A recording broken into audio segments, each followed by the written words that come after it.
Hello everyone, welcome to my YouTube channel. आज हम जिस टॉपिक पर बात करेंगे वो है बरनी के विशेष संदर्भ में फारसी तारीख परंपरा के महत्व का आलोचनात्मक मूल्यांकन। तो फारसी तारीख परंपरा को भली प्रकार से समझने के लिए वीडियो को एंड तक ज़रूर देखें। तो चलिए वीडियो स्टार्ट करते हैं।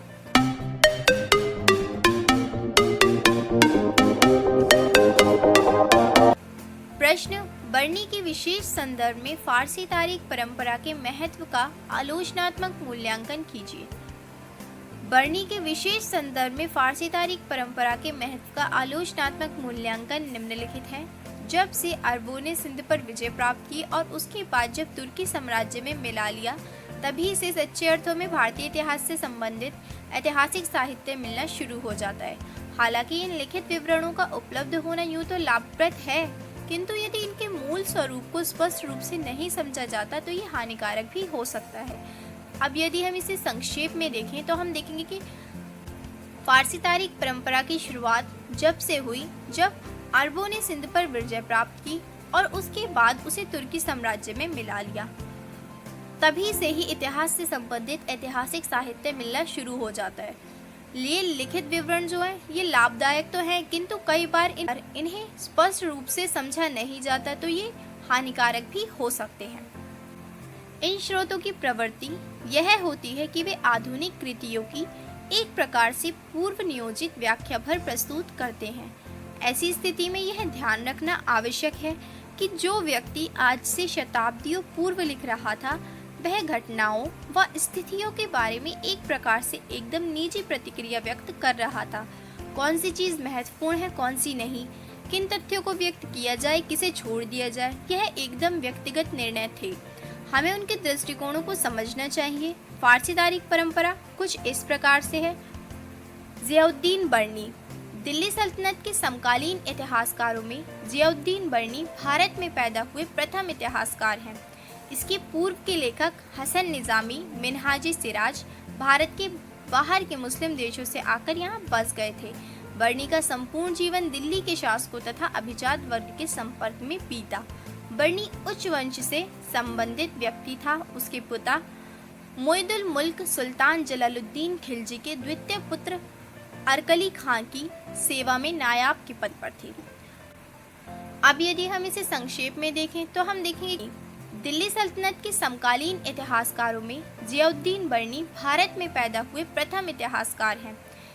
इसके पहले के लेखक हसन निज़ामी, जो कि सदरुद्दीन मोहम्मद बिन के पुत्र थे, उनका जन्म निशापुर में हुआ था और फिर खुरासान में मुगलों के उत्पात के कारण उसे भी अपनी जन्मभूमि त्याग कर हिंदुस्तान आना पड़ा। दिल्ली में पहुंचकर वे काजी ममालिक शरफुल मुल्क की सेवा में उपस्थित हुआ। वहीं मिनहाज-ए-सिराज तबकाते नासिरी का लेखक अबू मिनहाजुद्दीन उस्मान बिन के बेटे सिराजुद्दीन मोहम्मद जुज़मानी का जन्म 1193 ईस्वी में हुआ। उनके पिता को हिंदुस्तान का काजी नियुक्त किया गया और उनका पालन पोषण गौर के सुल्तान की पुत्री शहजादी माहे मुल्क ने किया था और 1226 ईस्वी वह हिंदुस्तान की ओर रवाना हो गए। मई 1227 ईस्वी को वह उच्च पहुंचा और जिलहिज्जा में मदरसे फिरोजी उसको सौंप दिया गया। इसके अलावा इल्तुतमिश के शासनकाल में उसने खिताब, इमामत, एहतिसाब ये पद भी संभाले। रज़िया सुल्ताना के शासनकाल में उसे मदरसे नासिया का भी पद मिला। बरनी का संपूर्ण जीवन दिल्ली के शासकों तथा अभिजात वर्गों के संपर्क में ही बीता। बरनी उच्च वंश से संबंधित था। ज़ियाउद्दीन बरनी दिल्ली सल्तनत का सबसे श्रेष्ठ एवं महत्वपूर्ण इतिहासकार है। उसके विचारों एवं लेखन में पूर्वाग्रह, पक्षपात, परंपरागत इस्लामी दृष्टिकोण है, किंतु उसके इतिहास में बहुत सी बातें हैं जिससे वह अपने काल का महत्वपूर्ण इतिहासकार स्वीकार किया जाता है। ज़ियाउद्दीन बरनी की रचनाएं। मीर खुर्द, जो कि एक लेखक हैं, उन्होंने निम्नलिखित पुस्तकों को ज़ियाउद्दीन बरनी की रचना बताया है, जैसे सनाए मोहम्मदी, सलाते कबीर, इनायतनामे इलाही, मासिर सादत, तारीख फिरोजशाही, हसरतनामा। इनके अतिरिक्त ज़ियाउद्दीन बरनी की 2 पुस्तकें और वर्तमान हैं। एक फतवा-ए जहांदारी और दूसरा तारीख बरकियान।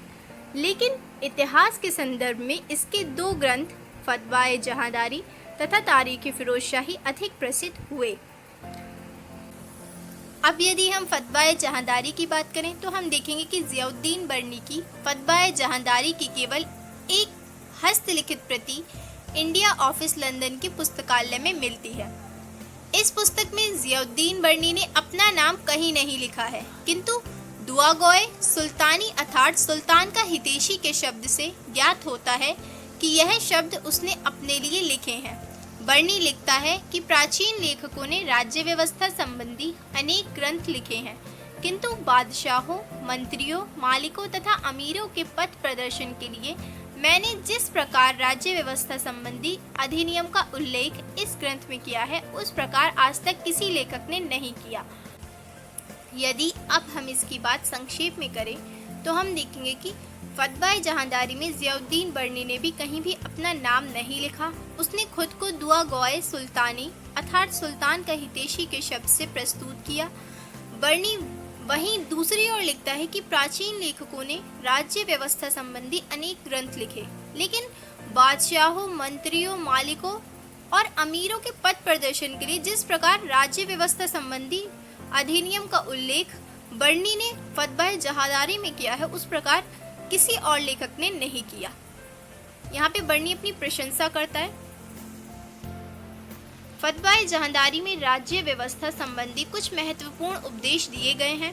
जियाउद्दीन महमूद गजनवी को अनुपम तथा आदर्श समझता था। उसने उसके बाद के समस्त मुसलमान बादशाहों को महमूद की संतान बताया।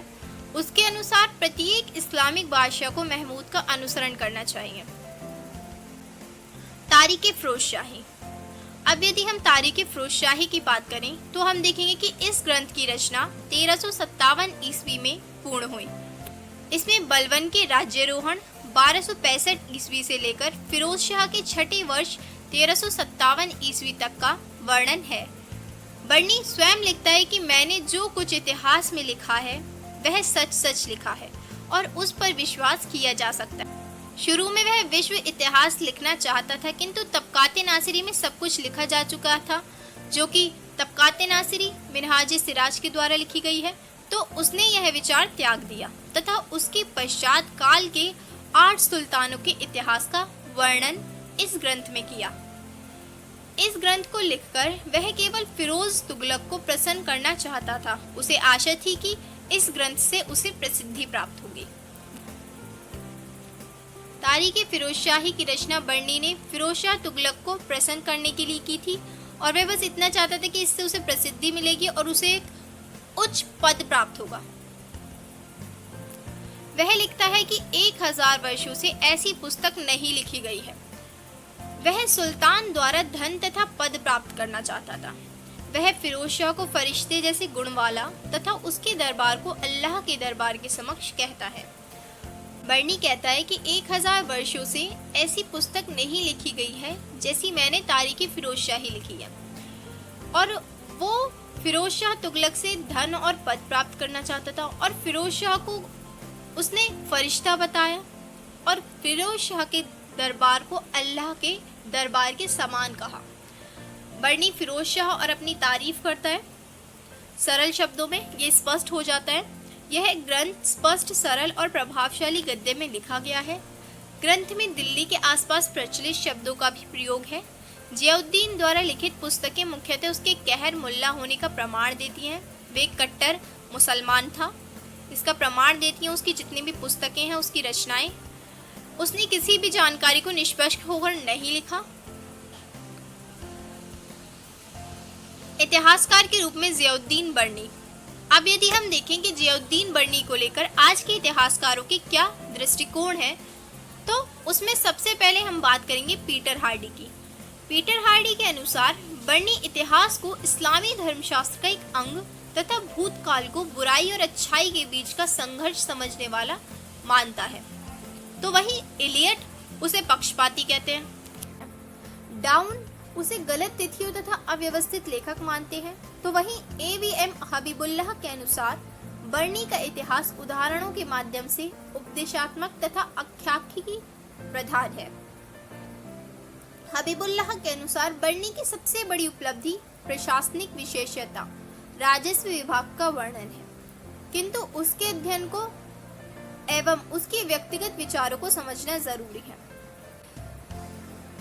हबीबुल्लाह कहते हैं कि बर्नी की जो सबसे बड़ी उपलब्धि है वो है प्रशासनिक और राजस्व विभाग। उसे इसके बारे में सब कुछ पता था और उसने इसका वर्णन किया है और हमें उसके विचारों को समझना जरूरी है। डॉक्टर मेहंदी हसन का विचार है कि एक राज दरबारी होने से उसके पास सही बातों को जानने परखने का अवसर था, लेकिन उसने इसका उपयोग नहीं किया, उसने इसका दुरुपयोग किया। मोहम्मद बिन तुगलक के इतिहासकार के रूप में वह पूर्णतः असफल है। मेहंदी हसन कहते हैं कि मोहम्मद बिन तुगलक का उसने जो भी इतिहास लेखन किया है उसमें वो एकदम असफल रहा। वहीं W.H. मॉरलैंड तथा I.H. कुरैशी, इनके अनुसार उसका महत्व समकालीन कृषि शास्त्रीय तथा आर्थिक नीतियों का सरकारी दृष्टिकोण अंकित करना है। एक इतिहासकार के रूप में जियाउद्दीन बर्नी का मूल्यांकन करने के लिए उसकी व्यक्तिगत अभिरुचि, समकालीन वातावरण, उसको प्रभावित करने वाली परिस्थितियों का अध्ययन आवश्यक है। इरफान हबीब कहते हैं कि उसका यानी कि बर्नी का अध्ययन मोहम्मद साहब और खलीफाओं के इतिहास तक ही सीमित था और बाद के इस्लामी इतिहास का ज्ञान उसका नहीं के बराबर था। उसने फतवाए जहांदारी में कुछ काल्पनिक पुस्तकों का उल्लेख कर दिया जो आज भी उपलब्ध नहीं है। वहीं डॉक्टर K.S. आल का अनुमान है कि तारीख फिरोजशाही एक बार में नहीं लिखी गई, कभी भी जो बातें याद आईं उन्हें उसमें दोबारा जोड़ दिया गया। प्रोफेसर निजामी भी अपना दृष्टिकोण प्रकट करते हैं। वहीं पे वो कहते हैं कि फिरोज तुगलक का वर्णन बर्नी बेशरम चापलूस की तरह करता है। बर्नी के लेखन तारीख फिरोजशाही का मूल स्रोत मौखिक साक्ष्य था। निष्कर्ष: फारसी तारीख परंपरा सल्तनत कालीन इतिहास की जानकारी का प्रमुख स्रोत है।